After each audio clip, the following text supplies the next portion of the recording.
Hi, my name is Maribel Solorio, and I want to share with you some research-based remediation strategies. Now, the grade level I chose to do this presentation on focuses with second graders. As we know, acceleration, remediation, and intervention help support struggling students. These strategies are intended to help strengthen and develop literacy skills. The difference between intervention and remediation is intervention is instruction given to a smaller group, which is a small group of students who need a specific skill, while remediation is given to the entire class, but in a hands-on experience. For example, in a remediation activity, if the students did not understand or grasp a specific skill, Morin suggests to have students trace the letter with their fingers while saying its sound. For example, the letter B, the students can trace the letter B with their fingers and they can say that sound. They can even practice with one another.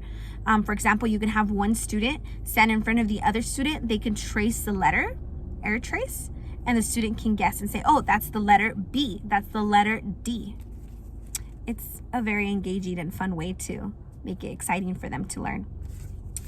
In an intervention, I would deliver focused intervention to those students lacking a specific skill. So for example, in my smaller group, if there are students who do not know how to decode, they will all obviously be grouped together, but I will ensure that they have letter knowledge first. However, in this intervention, I would focus on practicing the skills needed to decode, like breaking up words into smaller words or chunks of sound and blending sounds. The two reading assessments that can be administered to second graders are CMB, which is curriculum-based measurement, and DIBBLES. Both are used for progress monitoring. According to Rutzel and Cooter, it can also be used as a baseline to start a student on a developmental growth plan. Both of these reading assessments are used to check word fluency and speed, which is what second graders are tested on. It helps guide teachers with the appropriate remediation activities by making the appropriate adjustments for their students' needs. For example, if students are more visual learners, then a video may help.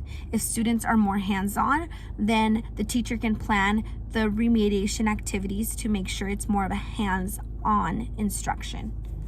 The remediation resources that can be used are iReady and reading programs. iReady is an online teaching platform which helps students stay engaged because it has individualized instruction, while reading programs are more of a scripted lessons, which also comes though with activities that are hands-on for students. Both are great resources.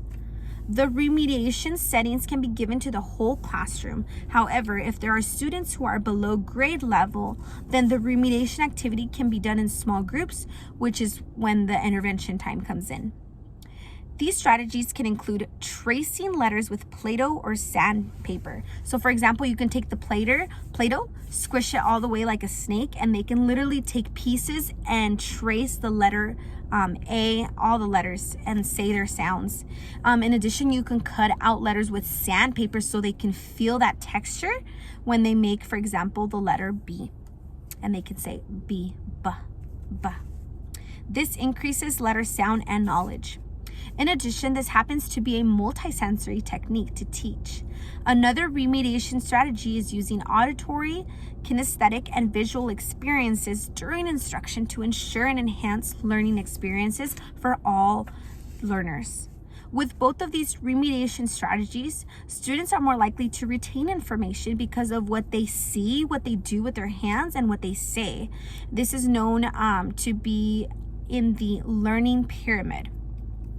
Some at-home remediation strategies that teachers could recommend families to do are tracing letters. So this can be done by putting the letter worksheet, let's say, in a clear protector sheet, and having the students grab an expo marker and trace each letter while saying its sound, and then just erasing the sheet and starting all over again. In addition, parents can read a short story and have the child underline words or circle sight words or vowels. All this helps struggling readers. Parents would just have to know which questions to ask their child when it comes to reading comprehension. For example, these questions can be placed in popsicle sticks, and they can say, for example, who are the main characters? And you can do that for every single comprehension question that you would like and send it home. In conclusion, remediation benefits all learners, specifically students who have a hard time with literacy skills. Studies have shown that hands-on learning is the most effective method for students to develop and strengthen their literacy skills and reading skills. Thank you so much for watching. God bless.